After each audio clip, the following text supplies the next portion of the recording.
Okay, let us continue the second part of today's class. Okay. Okay, we have talked to this page. Okay, we have said a PR. Okay, the received power is equal to PT GT/GR divided by L prop of D and L other. So the noise power is equal to K times T null times F times B. Okay.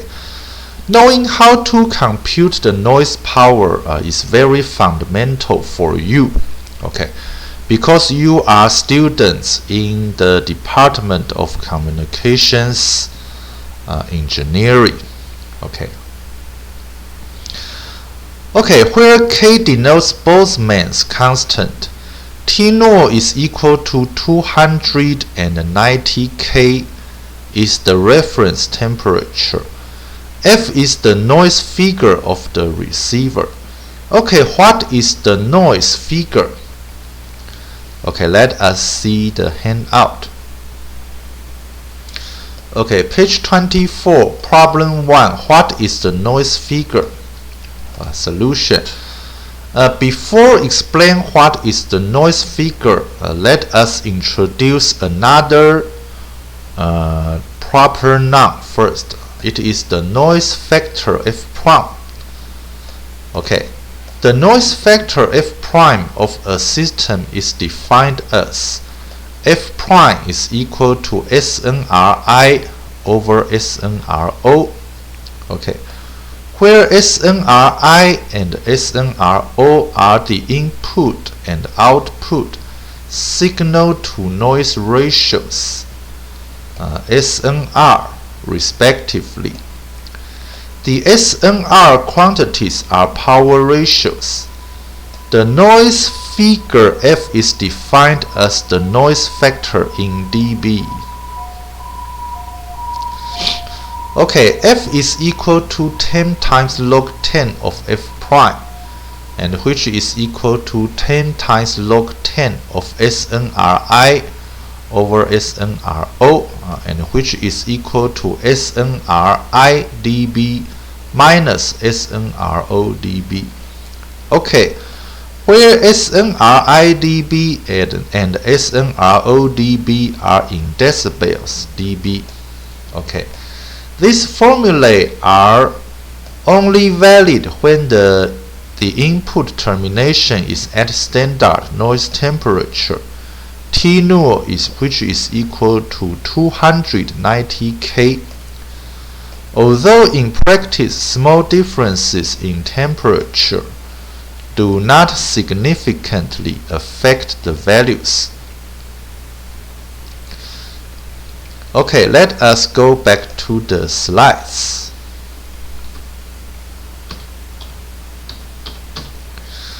Okay, F is the noise figure of the receiver. B denotes the bandwidth of the received signal. Okay, the simplest case occurs when the mean path loss obeys free space loss behavior. Okay, do you remember what is the free space? Okay. There is a transmitter and there is a receiver, and no other objects exist in the space. This is called the free space. Okay, so there is no refraction, diffraction, refraction, scattering, etc. Okay, in that case, we denote the propagation loss by LFS of D, which has the following form. LFS of D is equal to 4 pi dF over C squared. Oh, the equation number is in the wrong place. Okay, let me fix the problem.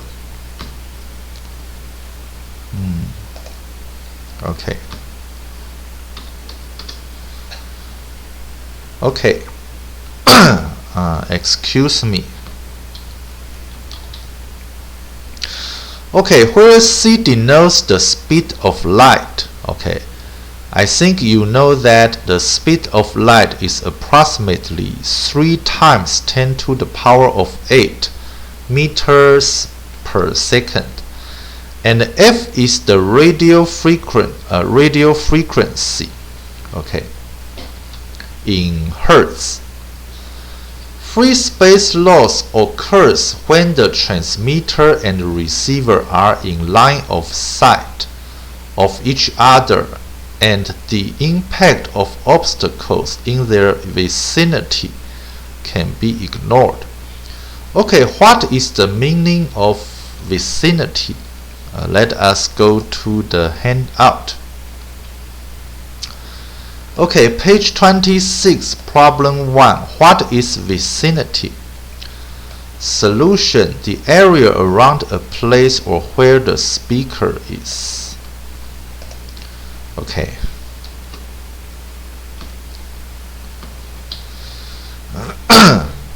Excuse me.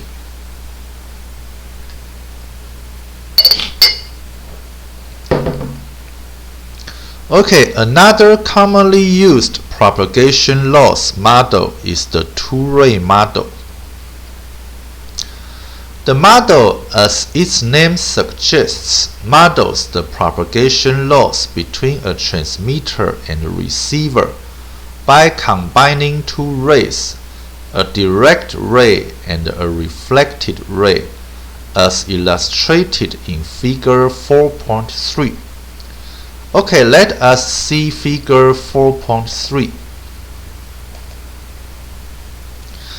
Okay, in this figure, figure 4.3 shows the two-ray model geometry. Okay, here is the transmitter. The height of the transmitter is ht. And here is the receiver.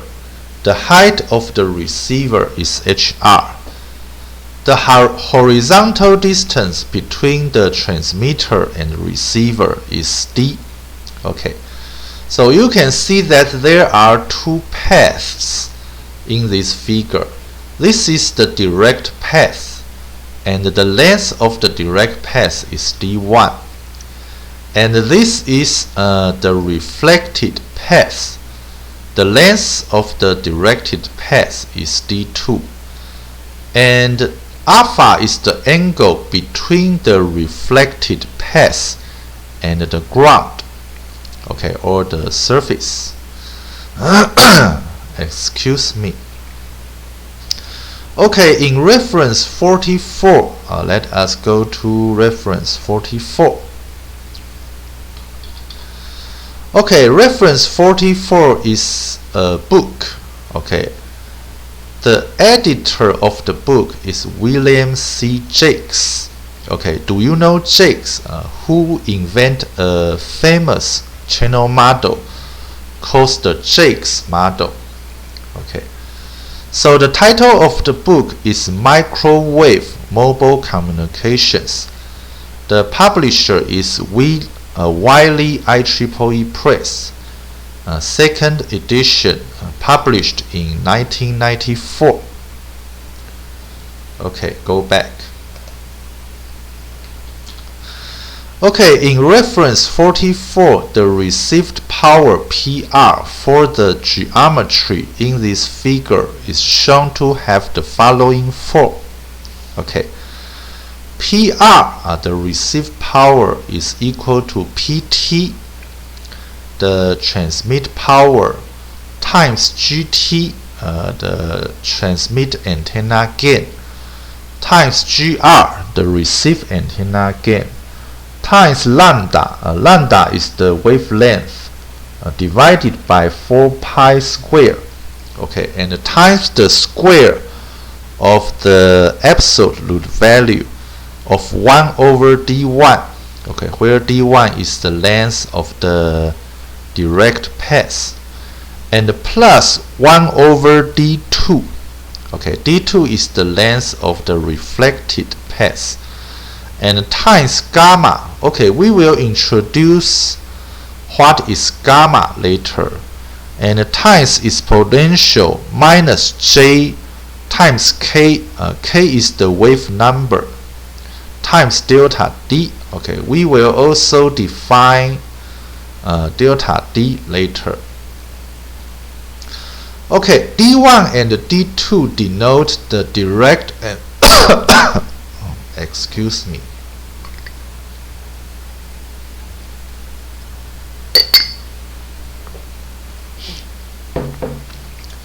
And reflected path lengths respectively. Gamma is the reflection coefficient for the reflected path. Delta D is defined as D2 minus D1. Okay, D2 minus D1. Okay, because D2 is always larger than D1. Okay, so delta D is a positive distance. A positive value. Okay, the reflection coefficient in turn is given by the following expression. Gamma of alpha is equal to sine alpha minus A. Okay, please note that this is alpha, this is A, they are different, times the square root of epsilon minus cosine square of alpha, and divided by sine alpha plus A times the square root of epsilon minus cosine square of alpha. Okay, let me fix the location of the equation number. Excuse me. Okay, next page.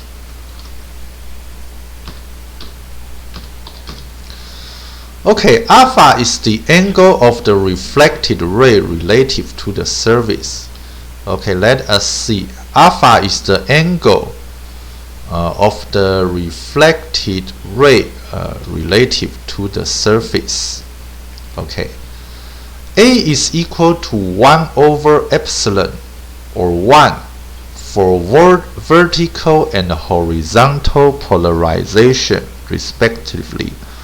Okay, what are vertical and horizontal polarization? Okay, let us see the handout. Okay, page 30, problem 1. What is polarization? Solution, polarization, also polarization. Okay, please note that it is Z and it is S here. It's a property applying to transverse waves that specifies the geometrical orientation of the oscillations. Okay, problem 2. What are transverse waves? Okay, here, transverse wave. Okay, solution. In physics, a transverse wave is a moving wave whose oscillations are perpendicular, right-angled to the direction of the wave. Okay, problem 3. What is vertical polarization? Solution. An antenna is said to be vertically polarized. That is linear. Okay, when its electric field is perpendicular to the Earth's surface. Okay, problem 4. What is horizontal polarization? Okay, solution. Horizontally polarized linear antennas have their electric field parallel to the Earth's surface. Okay, let us go back to the slides.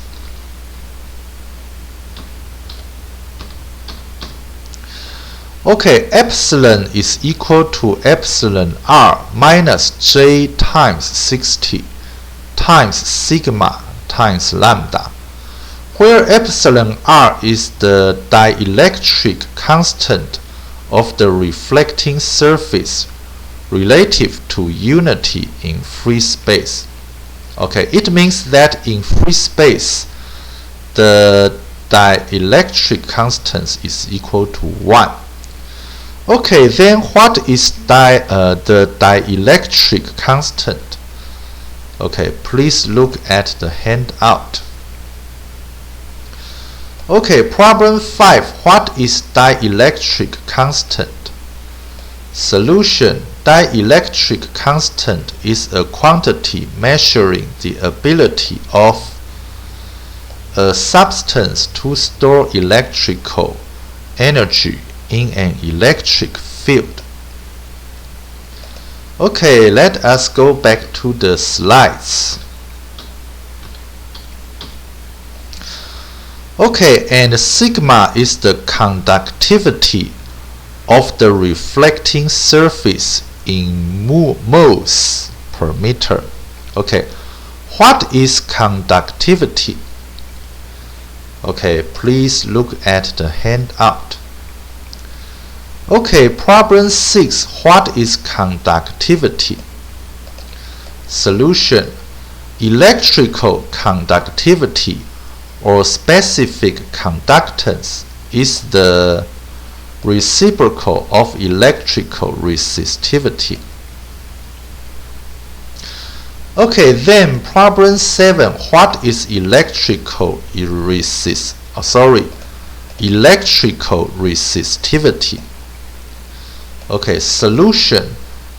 Electrical resistivity, also called specific electrical resistance or volume resistivity, and its inverse, electrical conductivity, is a fundamental property of a material that quantifies how strongly it resists or conducts the flow of electric current.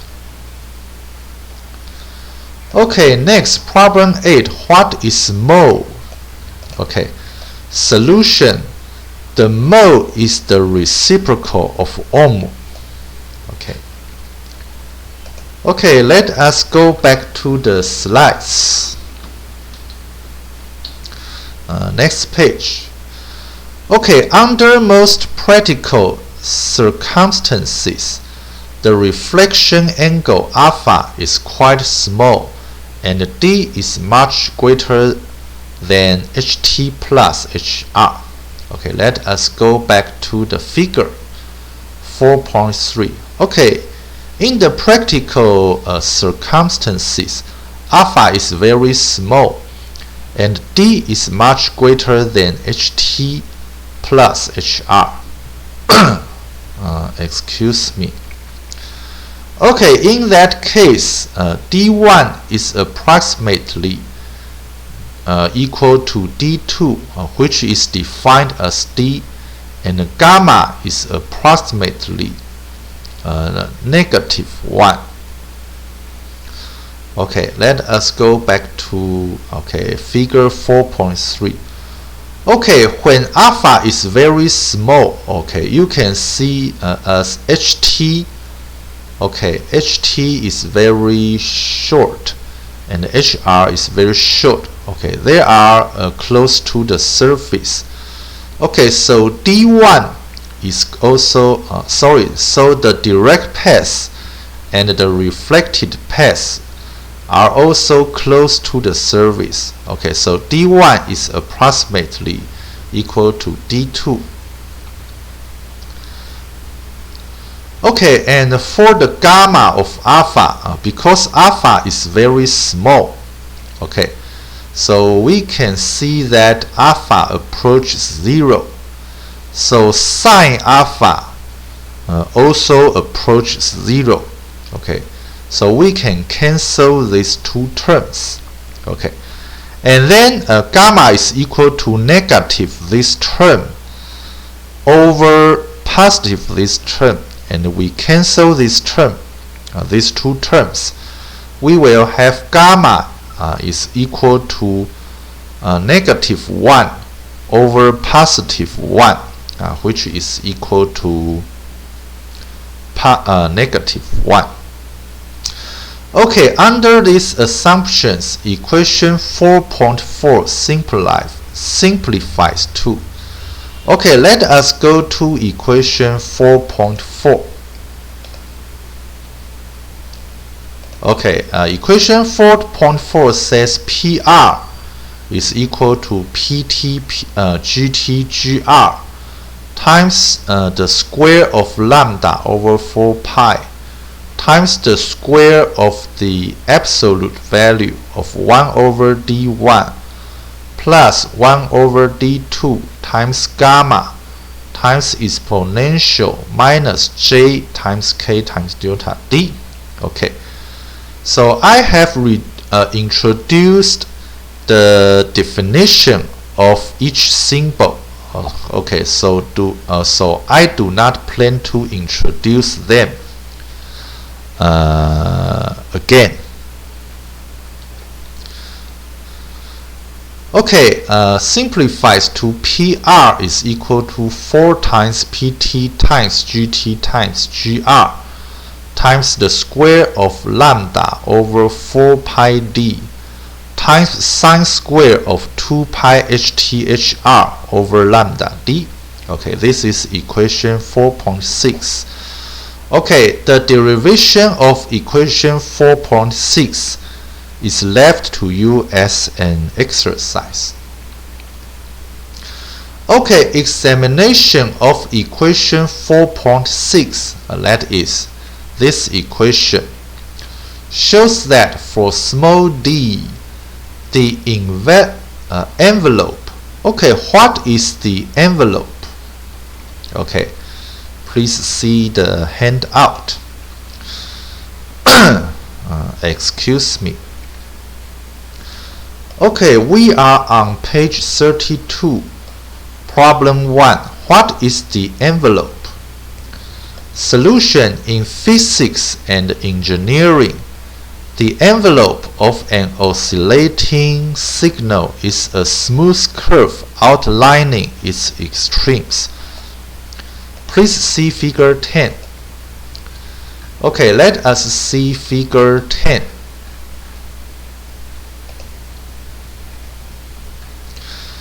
Okay, figure 10 shows top and bottom envelope functions for a modulated sine wave. Okay, the blue curve is the modulated sine wave. Okay, and the red curve is the upper envelope, and the green curve is the lower envelope. Okay. So let us go back to the slides. Okay, so the envelope of the received power decreases as 1 over d squared, and that at large d, PR decreases as 1 over d to the power of 4. Okay, why? Okay, let us see the handout again.